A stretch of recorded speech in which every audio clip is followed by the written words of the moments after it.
accomplish it.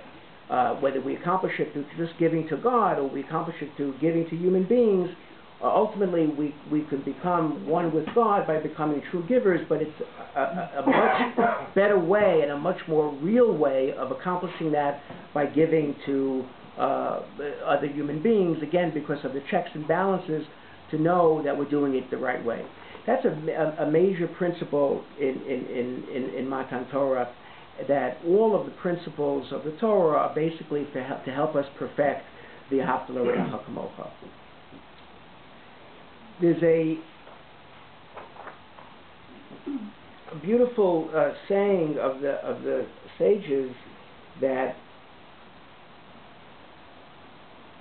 compares the way human beings should be to two seas that are found in Israel.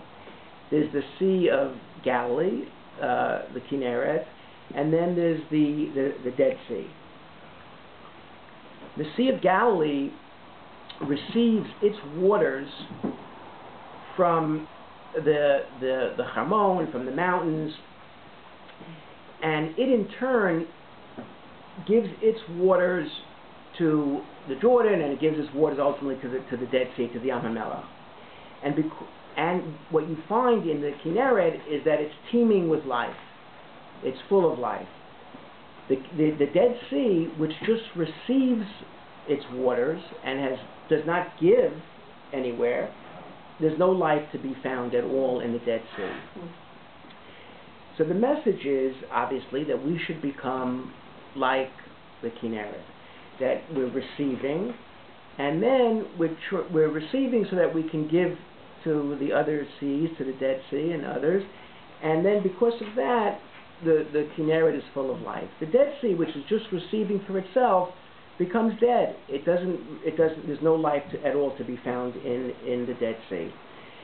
So this is a way that nature gives us a clue as to how we should conduct our own lives as well. And this also is a very important principle in healing as well, that what characterizes and defines life is this constant flow between receiving and giving. And the theme that's found in nature, if you look closely, is the receiving so that in order to give. There's, in every aspect of nature, no matter where you look, in every level of the ecosystem, there is a receiving, and then there's a concomitant and a simultaneous giving. Unfortunately, the only component of the ecosystem where problems lie is in the human realm.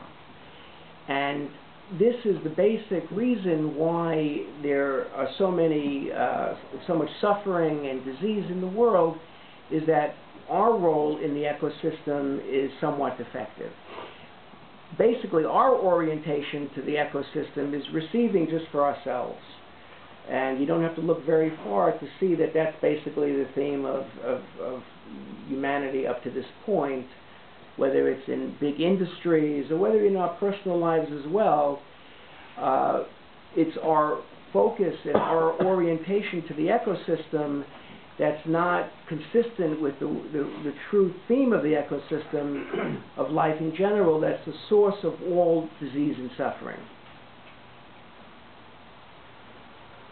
And there are many levels that we're involved in the ecosystem. It's creation of technology, it's our relationship to technology, what our focus, why are we creating technology, what's our definition of wealth, what's our definition of a healthy economy.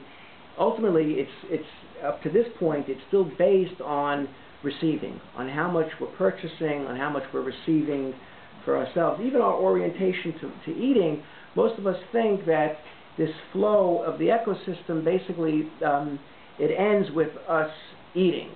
And in fact, that's really the beginning of the flow in the ecosystem, is that when we're eating, we need to think about that what we're going to be putting back into the ecosystem to perpetuate the flow of this cycle of giving and receiving. And in the Torah, the purpose of the commandments of saying a blessing is basically to remind us that eating is not the end of the flow of the ecosystem, but it's just the beginning, because this flow starts from our giving back to the world. What comes from above is ignited from us giving back into the world.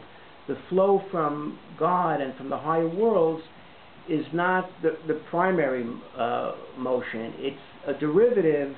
It comes secondarily to us giving back to the ecosystem.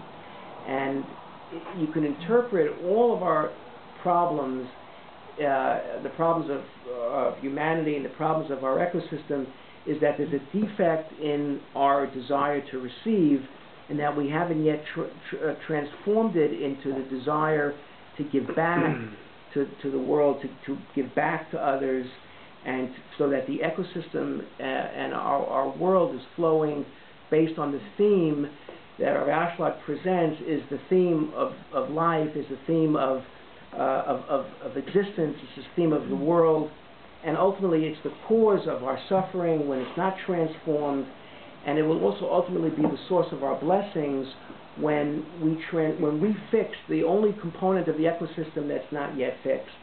And when the human component is completely fixed, then the blessings will be unending, because the ecosystem in the world is unending and it's perfect, and we will receive the true beneficence that was in God's original intention in when He originally created the world.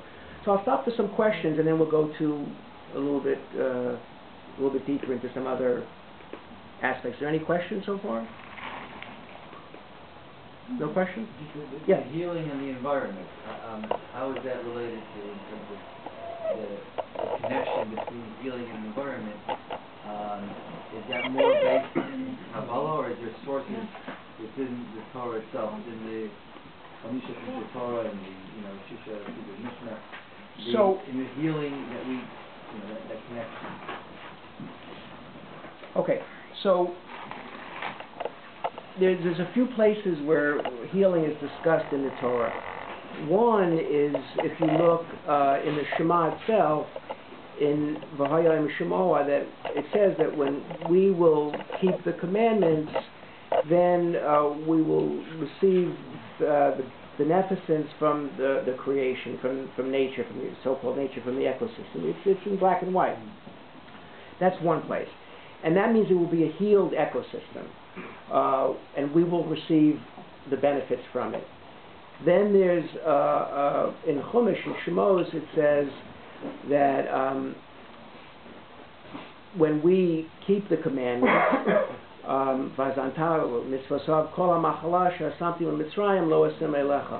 all the afflictions and all the suffering and all the diseases that you experienced in Egypt, you'll no longer experience when you keep the commandments. That's another source. And then there's a source in Yeshayahu, in Isaiah, that says that when we give to the hungry, when we feed the hungry and we clothe the naked, then healing will spring forth in your land. So again, it's the transforming of the desire to receive to the desire to give, to giving to others. That's the key factor in fixing our world, in fixing our ecosystem, and also ultimately in fixing disease and healing disease as well. And it's pretty straightforward in Yeshayahu that when will we see healing? When will the epidemic of diseases finally end? When we give to the needy, when we feed the hungry and clothe the naked. And it's not a metaphor, it's not just poetry that Isaiah is speaking in. It's actually a very clear pathway to healing, to the end, so that we can see the end of suffering. Why are we experiencing an epidemic of so many chronic diseases today? So